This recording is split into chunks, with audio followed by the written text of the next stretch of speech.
Welcome to On the Page Extra, where we talk to interesting people about the craft and business of screenwriting. My name is Pilar Alessandra, and I'm a screenwriting instructor and script consultant at On the Page.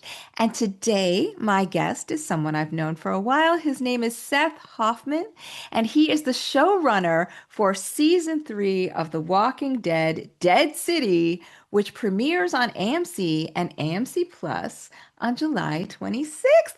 Seth, it's so good to see you. It's great to see you too, Pilar. Thank you so much for having me back. I am excited for you. Tell everybody. I mean, you were the co-executive producer for The Walking Dead. hmm You wrote hmm iconic episodes such as Too Far Gone and JSS and No Way Out. Okay. Why are you personally excited about this season of Dead City? Yeah, so thank you, Pilar. I mean, it's been I spent about 10 years outside of the Walking Dead universe, right? I worked on it, had an amazing time, learned so much, got to experience, being a part of the biggest show on TV, which is, the season 6 premiere was in Madison Square Garden with an arena full of fans. It was one of the most surreal nights of my life. Um, but sort of during that period of the show, uh, is relatively bleak. Like the world of the show was continuously pretty bleak. There would be moments where a character might be foolish enough to have hope that things might get better, and they would be quickly disabused of that notion that their hope would be squashed. They more often than not would die. And it was just a difficult as a generally optimistic person with a young family. It wasn't a world that I was sort of excited.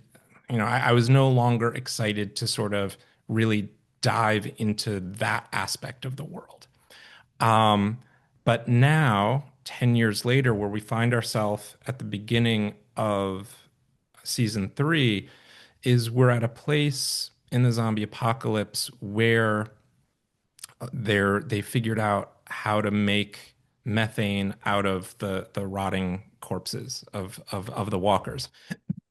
And so these characters have a legitimate reason to believe that things can get better, that this we can leave this world of death and destruction and hopelessness behind us, and we can chart a path that leans towards hope, that we can have hope and not be foolish for having that hope. And that was really appealing to me. And a chance to sort of come back to this world and this franchise that I love so much, and but also write stories that felt that felt different. There have been, I forget how many episodes in the franchise. I think almost 300. And Wow. so to be able to come in and explore something that to me feels radically different, it was a real opportunity for me, and I'm grateful to be able to jump in. Okay, be honest. Did you also miss Negan a little bit? So the interesting thing is, so Negan first appears the season finale of episode 6, or season 6, excuse me, which was my last season on the show. And I didn't Mhm. write that finale, so I never got to actually interact with Jeffrey Dean Morgan and really the character of Negan until I started on Dead City. And that was one of my big regrets about leaving the show. Here's this iconic character and this amazing actor, and I just missed working with him. So it was a real joy to be able to, sit down and contemplate the colorful language and unpredictable behavior that is Negan's real calling card. I have to admit, I was one of those people when I was watching The Walking Dead that kept screaming at the TV, just kill Negan. Just kill him. Is the reason he has stayed alive so long because of the comic books or because of audience desires for who they want to follow and what they want to follow? Yeah, I mean, I think there are a lot of reasons why Negan has lasted as long as he has. I mean, I think first and foremost, when you get an actor as talented and charismatic as Jeffrey Dean Morgan, you're looking for ways to keep him in the show because he brings such an amazing dynamic to the show. Um, but also, I know as part of his original story, there was a real, there was a desire from the team in place during those seasons. They wanted to show that the world was changing, right? In if Negan had come around season 3 or season 4, sort of like the governor did, you would have to kill your enemy at that point. And we were at a place in season 8, season 9, where things were changing. And okay, we could capture. We could, we don't have to kill our enemies. We can, you know, we can have a different outlook. And that was a big change for the world.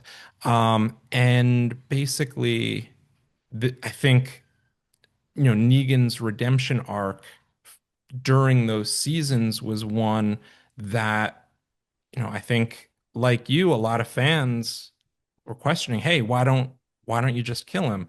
Um, but the reality is, I think it's always more interesting to see characters change and characters evolve. And so, given sort of where Negan starts out to where he is in the series, and especially, that similar kind of character evolution is really what we're exploring in season 3 because sort of we go from, you know, Negan and Maggie, who have been at odds for Mm. the past 10 years in real life, longer than that in sort of the timeline of the show.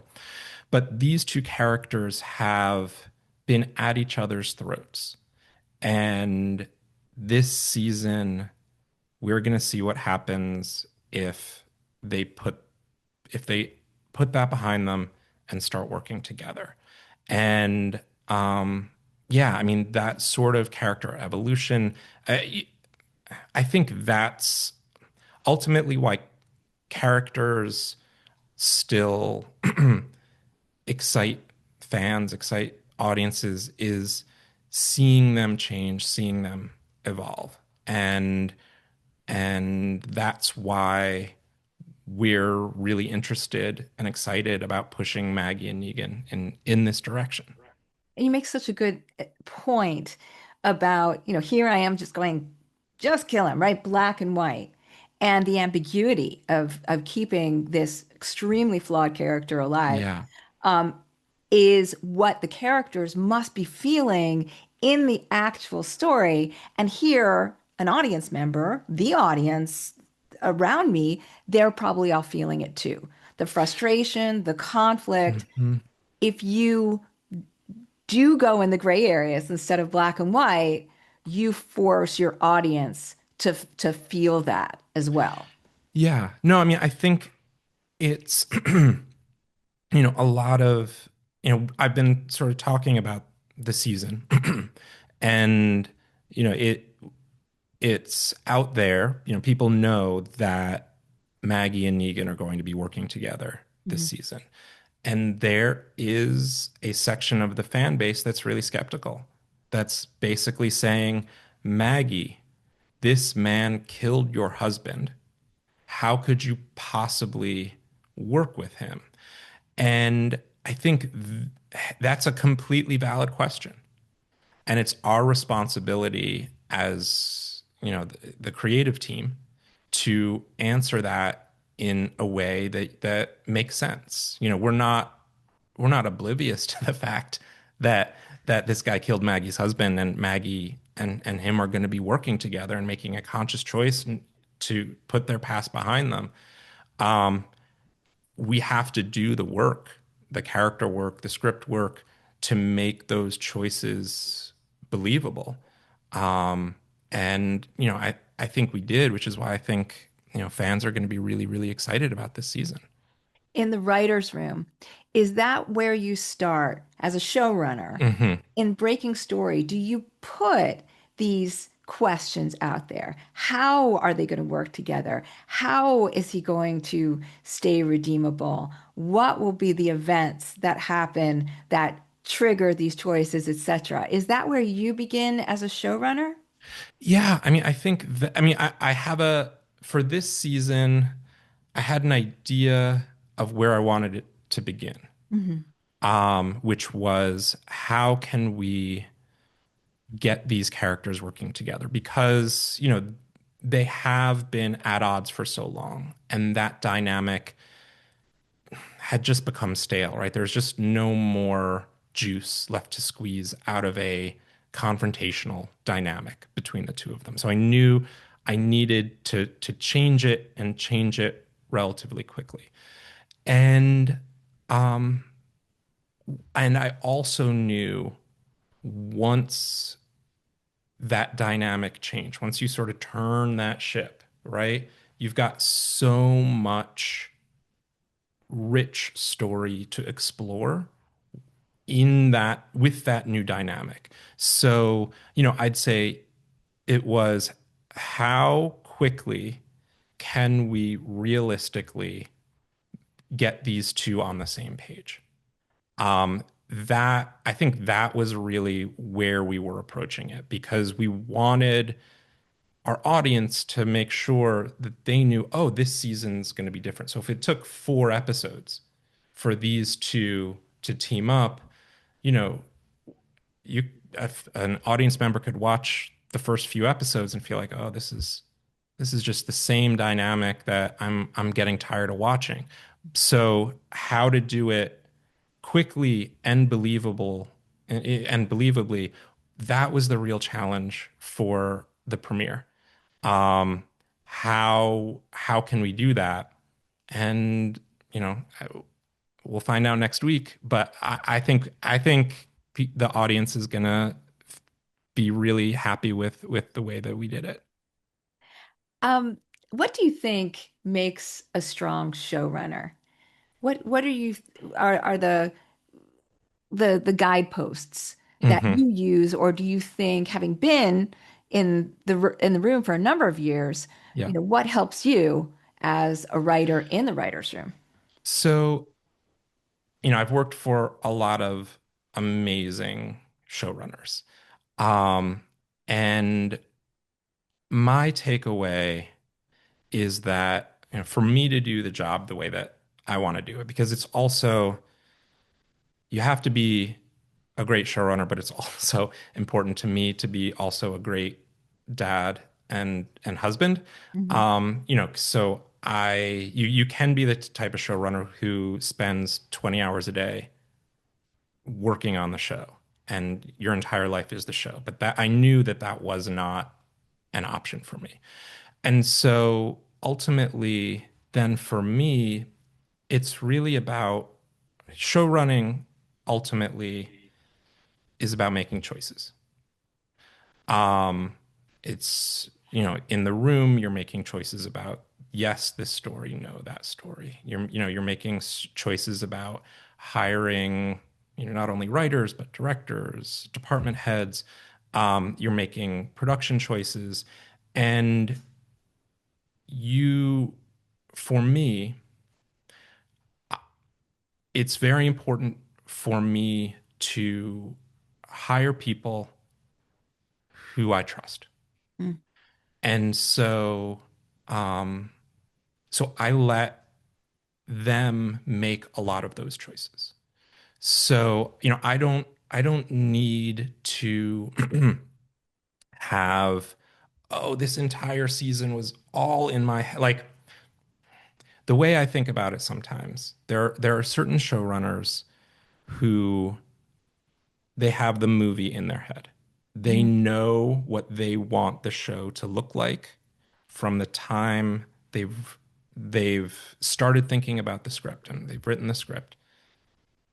They know what the TV show should look like. And anything that's different than that is less than, and it's Mm. not as good, and they're disappointed. Um, and as a writer, I have to imagine what it is going to look like while I'm writing it. Mhm. But I truly believe that sort of once I hand it over to a director, department heads, they're going to come in, actors, they're going to come in, and if I've made smart decisions in the hiring, Mhm. and if I can trust them and they feel safe and supported, they don't need to make this movie. They don't need to make the movie that's in my head. They Mhm. need to do their jobs as well as they possibly can. Mhm. Then what happens, I believe, is they feel free to just do their best work, Mhm. and their best work is going to blow whatever my ideas are out of the water. And so it's about giving over some of the control, right? Some For some people, I think it's really important to have just control over the process. For me, I just truly believe that if you allow talented people to do their best work, you're gonna get a better outcome overall. And it's important, you know, there are moments in the season where I think my version of the movie is better than the version that's on TV. Mhm. And I think if you sort of when you see that happening, if you revert to, oh no, it was wrong to give these people this this amount of trust, this amount of freedom to work with. I need to rein this all in and make people do what's here. Um, that those specific moments might be better, but the season as a whole, you'd lose all the other brilliant ideas that would have come from these amazing professionals in all the other. So I don't know if I'm making sense, but Yeah. there are moments that could be better, but as a whole, the season I think is better if you give people the freedom to do their best work. Getting a little nerdy and granular for a second. Yeah. When you're actually breaking story on an episode in the room, what is your approach to doing that? So, I think we start the season kind of getting a sense of, particular, I cut my teeth in broadcast with 22 to 24 episode seasons. And so to come in and do 8, it feels, to me like as soon as the plane's taking off, you've got to figure out how to land it. Like Mm. it's, you're okay, this episode is this. You're figure out what each episode is, the broad strokes that you need to tell the season that you want to tell. And then once you're into the episode, I think it's again, I try to defer to my writers. If a writer when a different writer is writing their episode, they're breaking it the way that they want to break it. I mean, this is another sort of thing that I learned on the various types of shows that I worked on is every writer has their own process. And to try to force writers into my process is not going to ultimately give the best version of the script. So there Mhm. are some writers who wanted to, okay, this is what the the episode is, the sort of general what we need to take care of this episode, I'm going to, and and we'll start breaking it in the room next week. I'm going to come in and I'm going to have note cards and I'm going to present to you what I think this episode should be. And then it's me again, sort of making decisions. Okay, this works, this doesn't work. We need to move this around. This story, I don't think we need to do like that's one option. For me, when I'm breaking my own story with the room, I like to I'm a puzzle fanatic. I crossword puzzles, I'm on the New York Times Games app just all day long. That's sort of how my brain works. And I think of story as a puzzle. That I mean, I know there's not, for a puzzle, there's one solution. For a script, there are millions of solutions. But I think about story in that way as sort of something that can be solved. And sort of talking out story, talking out, I like to play around with structure. I like to sort of find ways to make things feel a little bit more, um, you know, specific. So it's making episodes feel like, oh, that's a different kind of episode for X, Y, or Z reasons. And so finding ways to sprinkle that in. So I it's I don't have a specific kind of, okay, I do this, then I do this, then I do this, then I do this. It's more we sort of talk about it until I feel like, okay, this feels right. There's a feeling that I get when I know a story is working. I mean, I will say for me, um, I need to know what the ending is. There's the first writer that I ever sort of knew the name of and sort of understood why they were a good writer was O. Henry. And so, whose short stories are all about these great twist endings. Mhm. And so, you know, I the I hope the sort of hallmark for me when I'm writing an episode is that the ending feels both shocking and inevitable. So once I have that ending that I really want, then it's about how do I construct a series of events that that leads up to that ending, while also making sure that it feels like a Walking Dead episode.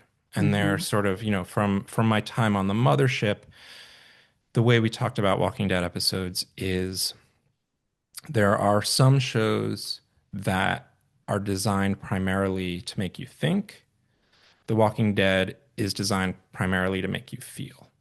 And so there are certain, we want every episode of The Walking Dead and Dead City included in this to be funny, sad, beautiful, strange, and scary.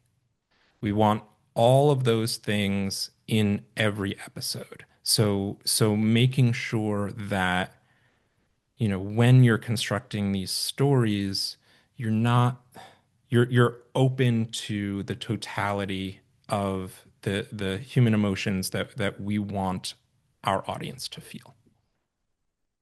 I think that is a really interesting message to go out on. Something that makes me, I'll be thinking about that when I'm watching season 3 of Dead City for sure. Is how is this episode making me feel what it Yeah. wants me to feel? And you can't just do that by having characters go, oh, I feel this way. Things have to happen Yeah, that will trigger their feelings and make us empathize with them. exactly. So I Exactly. can't wait to see how you pull it off, Seth Hoffman. This is going to be July 26th, AMC and AMC Plus. Is there any last thing that you would like to say to everybody who's listening or watching? I want to make sure that we've covered everything you want to say about Walking Dead, the writing process, anything you want. Yeah, I mean, I just want to say, there's, I love The Walking Dead, right? I was a fan of The Walking Dead before I became a writer on the show. Um, and I know that there are millions and millions and millions of other fans of the show. And I just want to make sure they know that, um, you know, I, my time on The Walking Dead was so special to me. And I want, and for this season, I really made an effort to think about what I thought fans of The Walking Dead would would really love in a season of TV. So that's the intent, and I really think we pulled that off. And so I'm sort of openly inviting fans of the original show to come check out season 3 of Dead City. Excellent. Well, I hope that they do. Thank you so much to Seth Hoffman. Thanks to everybody who is watching this. Keep learning, keep writing.